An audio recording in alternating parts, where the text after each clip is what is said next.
Welcome to the Snap Society. I'm Jamie Larson, and here with us today is Heidi, who's going to be sharing with us her Ninja relationship building system. You know, we not only have to build relationships with our clients, we need to build relationships with other people who work with our target clients. So that would be vendors, different blogs out there. So Heidi is going to share with us her system in doing that. And let me tell you, it is chock full of great information. So listen until the end.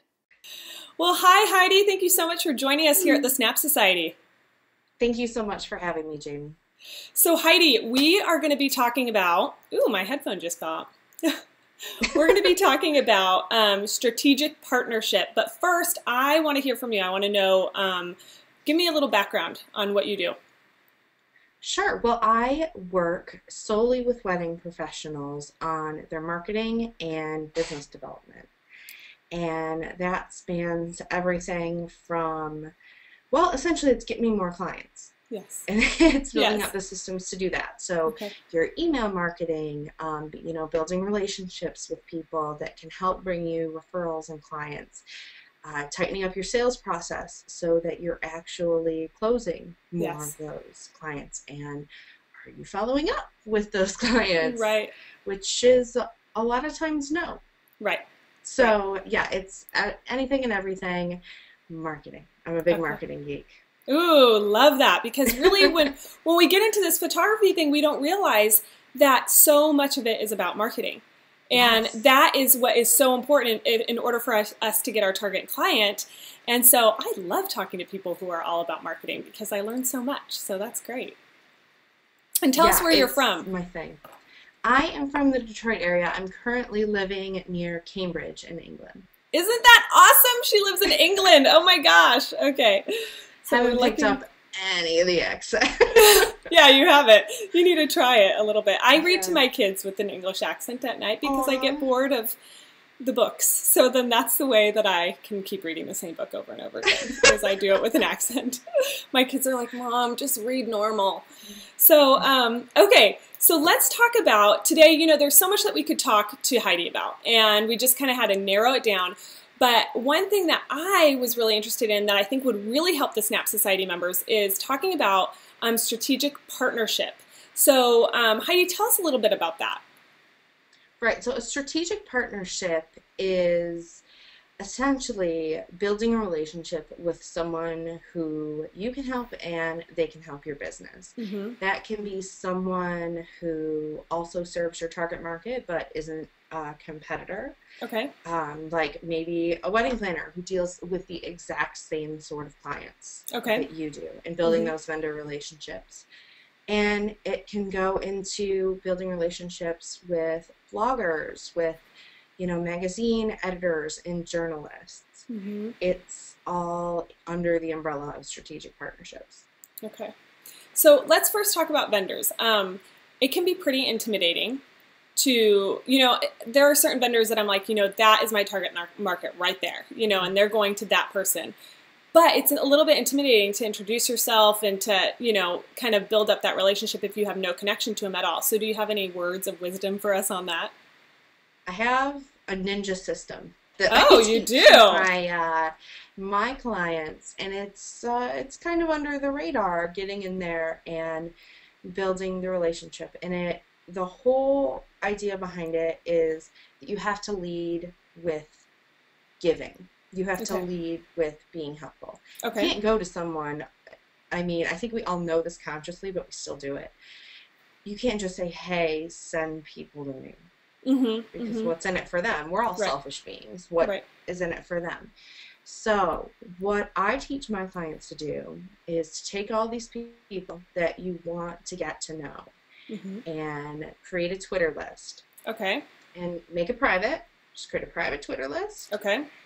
Put it in Hootsuite as a stream so that you can keep up on it, and put a block of time in your calendar, even if it's just 10, 15 minutes every day, and check in with that stream.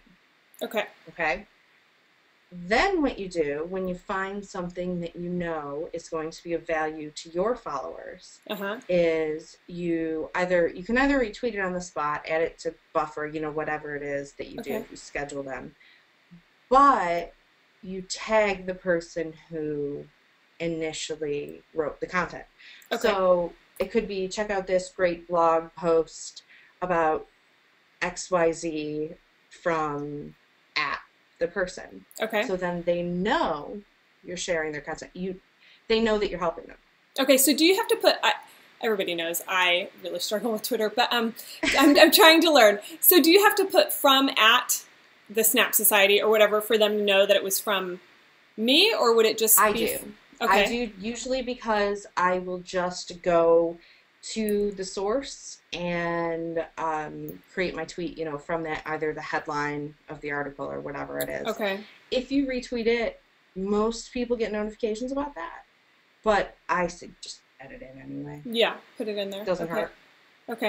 So these are local. Is this for local vendors? You're talking about finding the local vendors that you really want to target. Yeah, anyone you want to work with. If you would like, I would absolutely love to partner and work on weddings with this person. I want to get in with this person. Yeah. That's great. That's a great. What did you call that? Your ninja? Yeah, it's my ninja relationship building system. Yeah, I like that. Here, I'm taking notes. So if you see me looking down, it's because I'm taking notes. Yeah, and essentially it sounds so small, but what you do when you share someone's content is you're marketing for them. They are, busting their butts to get in front of people, and here you are. You just put them in front of a bunch of people and have essentially endorsed them and said, oh, look how good this is. Right. That is like the nicest thing you can do for any business owner. Right. Even though it's so small. Yeah. Yep. And they notice. They always notice. Yes. Yeah. So can you give us an example of this, like a concrete example? Yeah. Well, one of my clients actually started doing this with a blog she wanted to be involved with. And she would regularly, check for content. She's a cake maker here in the UK. And she would regularly check for content that she knew. The blog was very much geared towards her ideal client. So nearly everything they put out was going to apply. She started doing this and tagging them in it. And eventually they approached her and asked her to be their cake expert. They asked her to contribute articles, because by sharing something and repetitively sharing something, you are giving someone an incentive. Like, who is this person? Right. And why do they like me so much? Right, yeah. And turns out that it's a perfect fit, of course, because you engineered it that way. Right. And then they got in touch with her, and she is their cake expert on staff, contributing posts about wedding cakes. Oh my gosh, how flawless. That's awesome. Yeah. That's really exciting. It's so simple, but it works. It does. Now, what if you're like me? I don't have very many Twitter followers, and so that wouldn't be very, impressive if I was sharing stuff. So then do you have any ideas of getting more Twitter followers? We weren't going to talk about this, so, Yeah, well, in one of the most basic ways is a large proportion of people that you follow will follow you back. So the way to find people to follow is to go to the accounts of people or blogs or whatever that's in your target market and look at who's following them. And look at who they're following. And go through and follow those people. Because if they're interested in this person, they will more than likely be interested in you. Right.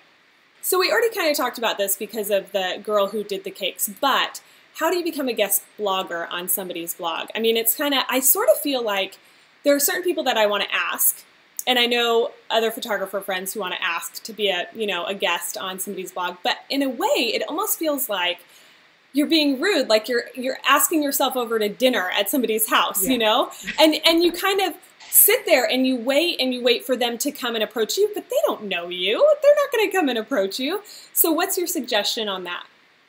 Okay, so it's the same thing. The way I get all of my guest posting opportunities is you lead with helping. Okay. So bloggers are busy people. And imagine creating the amount of content that they have to create on a weekly basis. Yes, because I am doing it right now. It is crazy. So let's say, Jamie, someone came to you, had done their research, saw something that you wrote, and had the expertise to add on to that, to do the next thing. So, for example, one thing I did, the way I pitched a post to Photo Business Tools, for example. Okay. She had written a post about blogging, just in general. Okay. So I then said, I saw this post on your blog. I saw how well it did. Obviously, your readers are really excited and really interested in this. I would love to write a post about what to do after you click publish. How do you get it in front of people? So it's the logical next step, and the way you're positioning it is that you are doing the work for them. Right. Okay. And it helps, of course, if you can kind of get to know them by doing this relationship strategy beforehand. Okay. So that they're familiar of just who you are. Okay. So, if we're talking about steps here, the first thing is we need to figure out who our people are that we want to get in contact with. So we're going to build relationships via Twitter, or maybe even, I'm sure we could even do it through Facebook. We could share stuff through Facebook. So, we're going to do that. And then once we do that, we need to start researching them. We need to start really taking interest in what they're writing about, and then see how we can help to add on to what they have already started working on. Exactly. Or a whole, something that perhaps they haven't covered that you can provide. Okay, so you just write them an email and just pursue it that way. Yeah. Okay. And if you write them an email that shows that you know who they are, you've done your research, you're not writing a, "Dear blogger, I want to write about home loans on your website," that has nothing to do with home loans. Right. And and if you actually cite something from, that they have written, like, "Hey, this posted really well. I can tell that your audience is really interested in this. I would love to contribute something on this." Or if that doesn't work, maybe this. Okay, that's great. And it is interesting because I truly thought that everybody who guest blogs actually was invited to guest blog. And the more and more people that I talk to, that is not the case. They really do have to pursue it. And so that's just an encouragement out to everybody else. If you want to get out there and be on somebody's blog, then you really need to be the one to pursue and not just kind of wait around to be pursued. And Heidi, that's how you and I met. That's how you and I met. And what's the worst that's going to happen? Right. No, I don't think that's of interest, but thank you. Yeah. That's not so bad. It's not as hard being rejected over the internet as it is in person. No. Okay, so Heidi, I want to know, how can we learn more from you? Because you just have a wealth of knowledge that you can share with us about blogging, about, even though you are wedding, you're more directed towards the wedding photographers, and we have some family photographers on the Snap Society. A lot of that can be translated over. So, especially with when it comes to marketing. So tell me what you do. Tell me how people can learn more from you. Right. Well, my main offering is my online course that takes you through really the process that I found I was taking all of my private clients through at a more affordable and manageable way of doing it, really. Okay. Because it's a video course, so you can access it when you like and work your way from really nailing down your ideal client to building out a full-on lead generation and nurturing system that helps you close these sales. Okay, and that's awesome. And it's video, which makes it more personal, so that's really nice. And so can they get it at any point in time, or do you launch at certain times? Can they just go to your site and grab that, or what? Yeah, people can join at any point. The way it's set up is if I'm already in it and I'm halfway through and you join today, Jamie, you start at step 1. Okay, great. All right, I love that. Okay, anything else you want to share with us? Ooh, well, if you want to find out any more about me and what I do, you can definitely check out my website as well as my podcast, which is Oh yeah. relatively new. Yeah. So Yeah. I've had all sorts of great experts on there covering a multitude of topics that Awesome. I have no experience on, like legal for your Yes. business, Yes, and right? legal is so important, and it's not the most fun topic, but it has to be done. So yeah, that's great. Okay, we'll have to Yeah, go over there and check that out. Awesome. Well, thank you so much, Heidi, for sharing with us, and we'll be sure to my pleasure. put your website on there, and so people can go check out your stuff. So really appreciate it. Yeah, go get ninja with your relationship I building. love that. I love that. All right, thank you so much for joining us here at the Snap Society. We hope that you enjoyed this and that you'll take some of these tips and that you will actually put them in use today, because you know if we don't put our tips into use, then they're really worthless. So thank you for joining us and have a great day.